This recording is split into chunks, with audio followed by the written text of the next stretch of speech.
À Dijon, accompagné de monsieur le chanoine Kir, maire de la capitale des Ducs, monsieur Louvel, ministre de l'Industrie, a inauguré la foire gastronomique dont l'éclat et la renommée a depuis des années dépassé les limites de la province.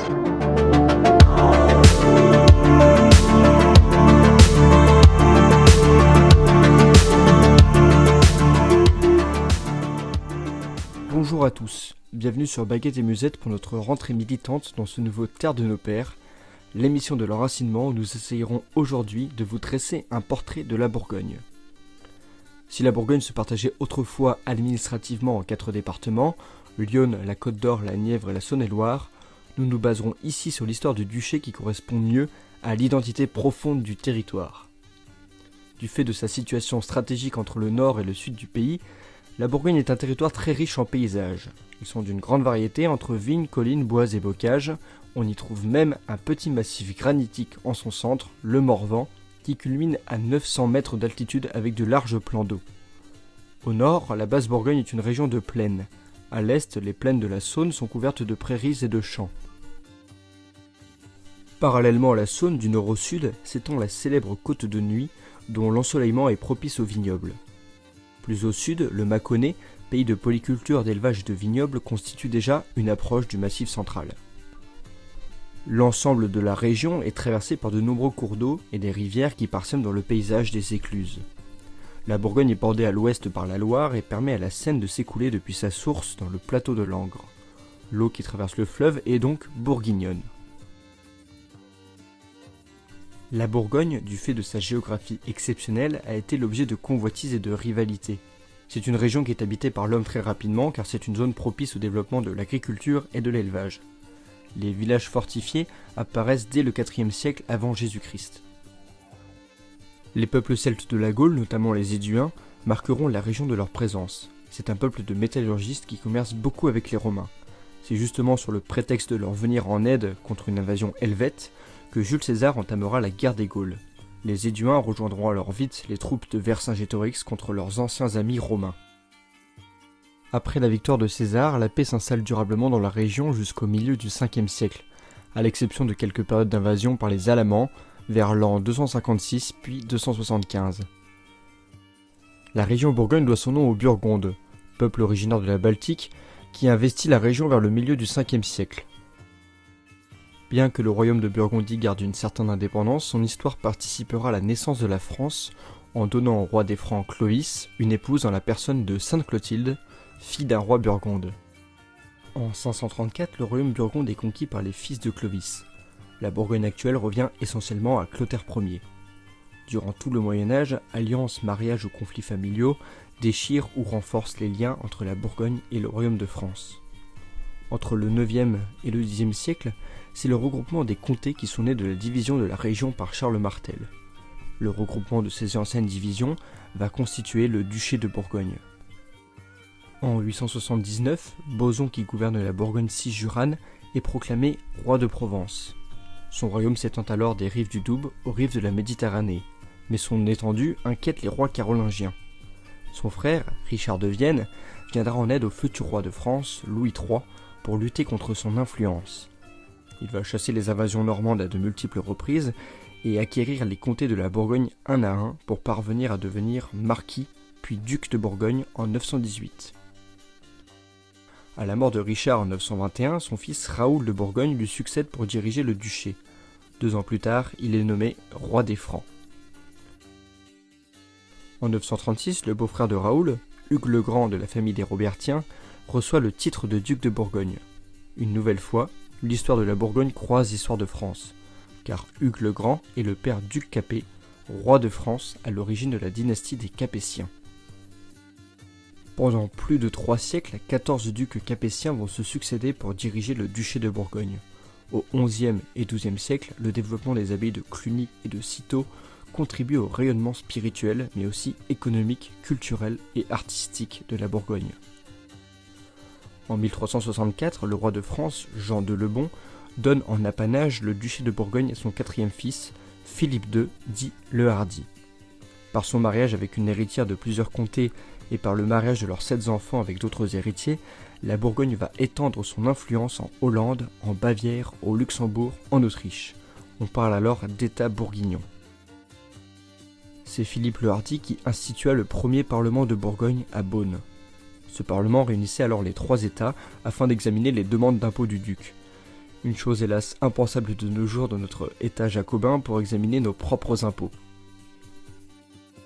Les descendants de Philippe le Hardi, Jean sans peur, Philippe le Bon et Charles le Téméraire, n'auront qu'une volonté, acquérir de nouveaux territoires, allant jusqu'à pactiser avec l'Anglais et guerroyer contre le roi de France. À la mort de Charles le Téméraire sans descendant mâle, Louis XI, roi de France, revendique sa souveraineté sur les terres de Bourgogne qui se soumettent à son autorité dès 1477. Le duché de Bourgogne est définitivement intégré au domaine royal en 1482, mais la Bourgogne conserve son parlement, transféré à Dijon en 1480, jusqu'à la Révolution. Le développement plus contemporain de la Bourgogne s'est fondé sur l'agriculture et la sylviculture, c'est-à-dire l'exploitation du bois. Le bois du Morvan a notamment chauffé Paris durant le XVIIIe siècle. La Bourgogne tient aussi sa réputation comme terre d'élevage, elle est réputée pour sa viande charolaise, ses volailles, ses fromages et ses escargots bien entendu. Ces vignobles sont aussi une richesse incroyable qui a donné naissance à des crus de légende. C'est un territoire qui mérite que l'on se mobilise pour le protéger. Si les affrontements récents à Dijon ont su montrer aux yeux des Français quelles étaient les conséquences désastreuses d'une immigration incontrôlée, une autre invasion d'une toute autre nature a lieu en Bourgogne en ce moment, avec l'achat de vignobles par des investisseurs chinois. Ce territoire est d'autant plus à protéger car la Bourgogne, qui n'a cessé de mêler son histoire à celle de la France, lui a également apporté de grands noms, tels que Sébastien le Prestre, marquis de Vauban, ingénieur et architecte militaire, maréchal de France sous Louis XIV, Alphonse de Lamartine, poète, auteur romantique et homme politique du XIXe siècle, le chanoine Félix Kir, prêtre, député maire de Dijon et créateur du mélange blanc-cassis appelé Kir, ainsi que François Mitterrand.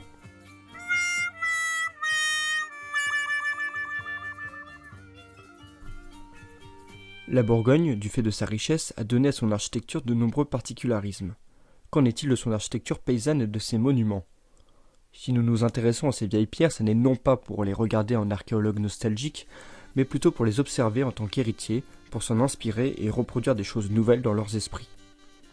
S'il ne reste plus grand-chose de l'époque romaine et mérovingienne en Bourgogne, la période romane a au contraire laissé sur le territoire bourguignon de magnifiques et nombreux monuments.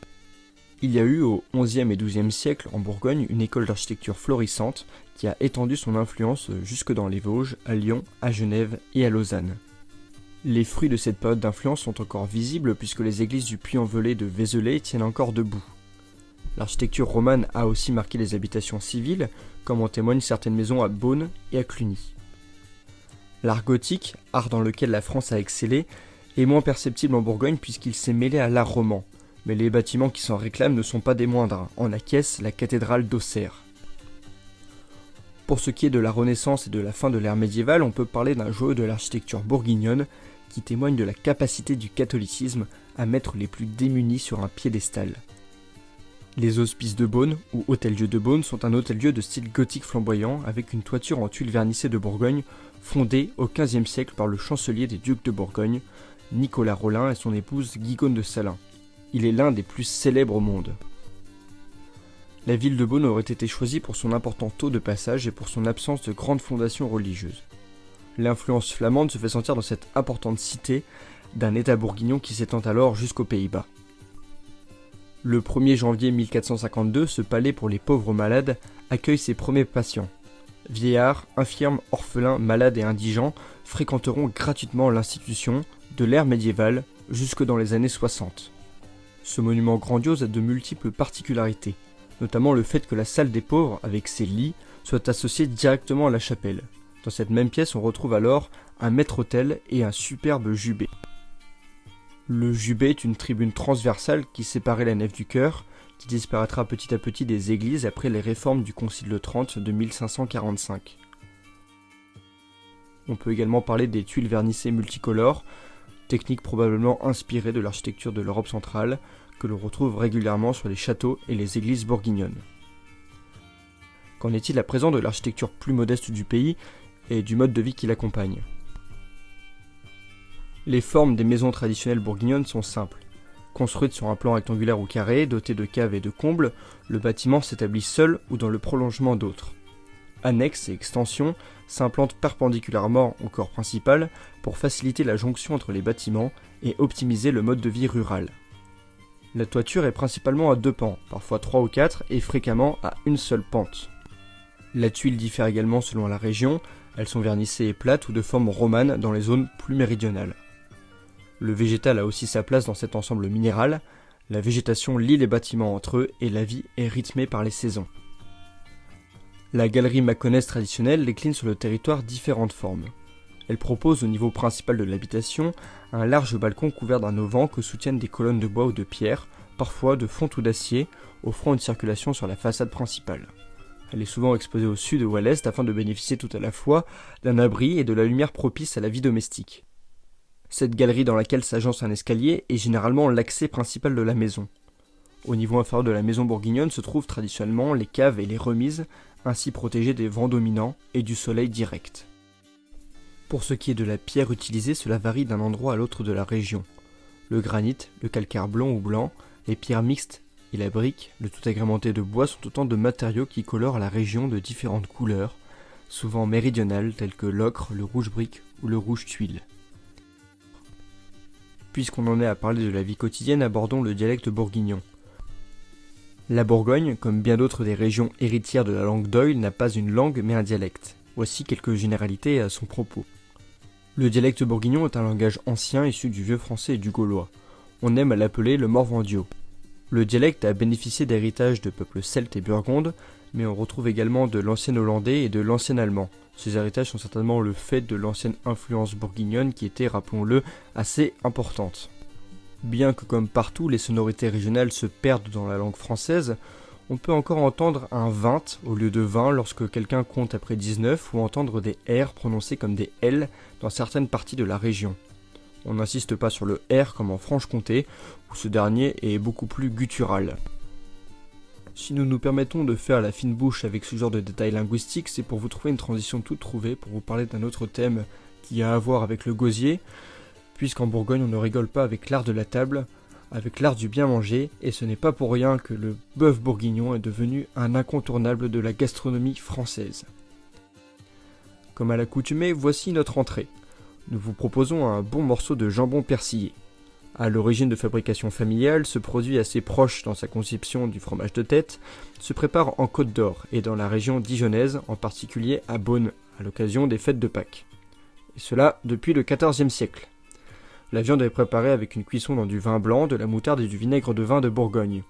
On ajoute à cette étape des pieds de veau ou de porc afin d'obtenir la gélatine naturelle qu'ils contiennent, et qui servira à faire prendre la gelée une fois refroidie. On y adjoint un bouquet garni, de l'ail, de l'oignon et des carottes. On monte ensuite le tout en une grosse terrine pour en servir des tranches. On est sur un plat bien en chair, mais ça n'est pas fini. La Bourgogne étant le pays de la bonne viande, on enchaînera non pas sur le bœuf bourguignon qui a une renommée mondiale, mais sur le coq au vin, un autre mets devenu un emblème de la France. Ce mets demande un coq entier ou à défaut un poulet ou une poularde, découpé en morceaux avec des petits oignons, des gousses d'ail, des lardons, un verre à liqueur de marc, du vin rouge, un bouquet garni, des carottes, des champignons de Paris et du persil. Il est généralement servi avec des pommes vapeur ou des pâtes fraîches. Si la sauce de cette ripaille vous plaît, attendez un peu voir le vin que l'on va vous servir. Avec de nombreuses appellations d'origine contrôlée, la Bourgogne et ses vins sont réputés dans le monde entier. Elle possède un vignoble fortement morcelé et une qualité de vin assez hétérogène en fonction des appellations, des différents climats, mais aussi des domaines et des caves. La Bourgogne produit des vins rouges à base de cépages pinot noir et gamay et des vins blancs à base de cépages chardonnay et aligoté. Voici une petite carte pour mieux vous repérer. Le vin ne serait pas grand-chose en France sans un bon plateau de fromage. Ils sont bien trop nombreux pour que nous puissions tous nous étaler dessus, hélas. Il nous faudra faire un choix entre les plus connus, le chaours, l'époisse, le sous-matrin ou le charolais. Nous nous attarderons donc sur l'époisse, un fromage de lait de vache dont les origines remontent au XVIe siècle.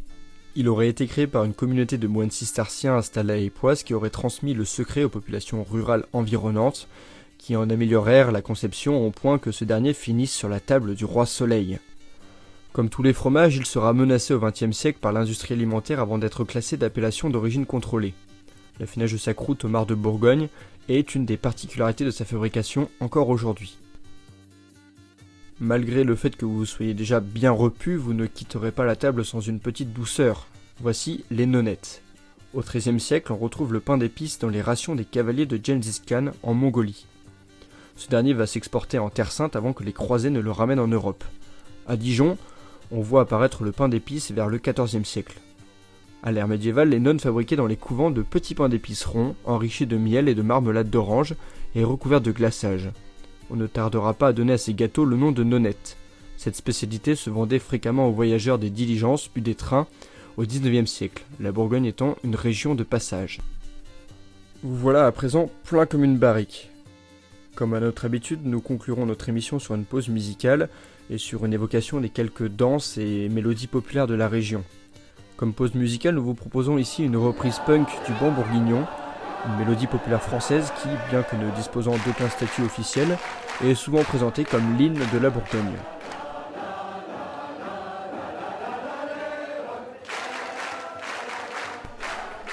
Qu'en est-il des danses et des costumes à présent ? Pour ce qui est des danses, on peut parler de la polée, qui est une danse qui évoque le repas offert aux vendangeurs par le vigneron à la fin des vendanges dans le domaine viticole de la Côte de Nuit. On peut aussi aborder de nouveau brièvement les bourrées que nous avions déjà évoquées en Auvergne et qui, selon certains, seraient originaires du Morvan en Bourgogne. Ces bourrées, qu'elles soient à 1, 2 ou 3 tournées, ont tout un point commun. C'est la seule danse où le cavalier était autorisé à bicher sa cavalière, autrement dit, à l'embrasser. Ainsi, dans les bals populaires, ces messieurs allaient soudoyer les musiciens afin qu'ils jouent beaucoup de bourrées pour qu'ils puissent embrasser le plus de filles possible. On peut également parler de danses plus anciennes comme la branle-rat, où il faut taper le plus fort possible des pieds pour faire fuir les rats venus détruire les récoltes. Une danse probablement inspirée par les moissons. Les danses, tout comme les chants, ont pour la plupart rapport à la vigne et au vin. On chante encore quelques-uns de ces chants comme Chevalier de la Table Ronde, C'est à boire, ou encore Joyeux enfants de la Bourgogne pour les plus connus. Aujourd'hui, une association nommée La Bourguignonne se charge d'entretenir les danses locales, mais aussi les tenues traditionnelles qui les accompagnent. Nous parlerons ici du costume le plus représentatif de la région car les autres peuvent s'apparenter à ceux de l'Auvergne ou à d'autres régions du centre. Le costume le plus représentatif est certainement le costume de la côte bourguignonne ou dit du vigneron. Le garçon, outre sa ceinture de flanelle grise, son gilet et son chapeau, porte un pantalon court sur lequel se fixent des guêtres que l'on enlevait pour fouler le raisin dans les cuves. Dans d'autres régions, on porte la biaude, une blouse bleue que l'on retrouve en Auvergne. Le costume féminin est quant à lui relativement coloré, et la jupe est d'une coupe plutôt courte. Il s'agit en effet de vêtements que l'on portait dans les vignes, et il était nécessaire d'éviter de les abîmer avec les sarments ou les cèpes. Sur la tête, les filles portent un bonnet sur lequel se rajoutait une layotte. La layotte, c'est cette coiffe de travail très enveloppante et couvrant la nuque, utilisée par les vigneronnes bourguignonnes pour se protéger du soleil. Voici donc un bref aperçu du folklore bourguignon bien trop riche pour qu'on puisse en faire une recension fidèle.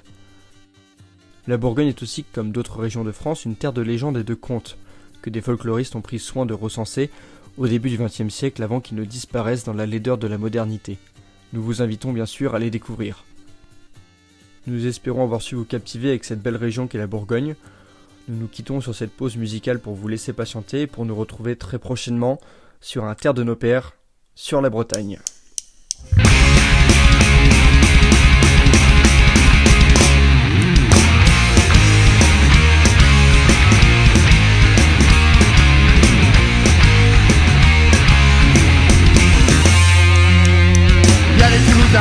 Qui tournent la chemise et les Auvergnats tournent la manivelle.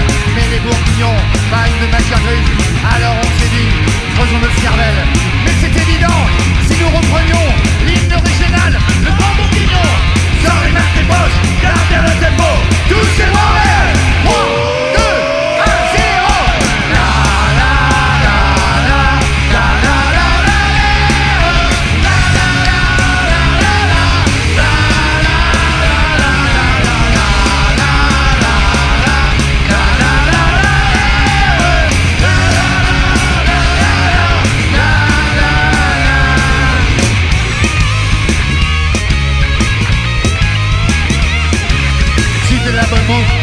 de la chopine. Pour un beau gueton, y'a de belles cantines. La vache de Charolles, sûre, elle est pas folle. Le pavé de bœuf, tout le monde en raffole. Mon fromage de chèvre, grand vin bourguignon. et venez légère, change les murs. Sors les mains de tes poches, garde bien le tempo, tous les bras en l'air. 3, 2, 1, 0.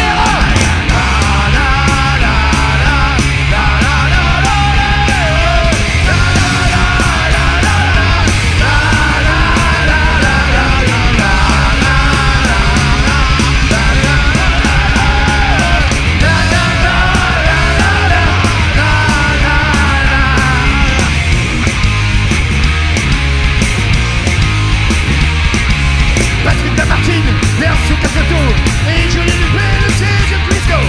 Mobilisateur, par des discussions, des institutions, tout le monde à rapport.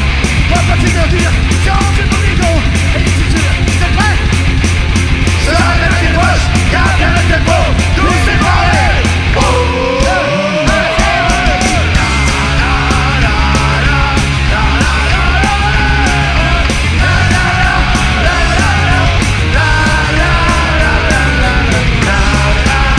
Allez Thierry!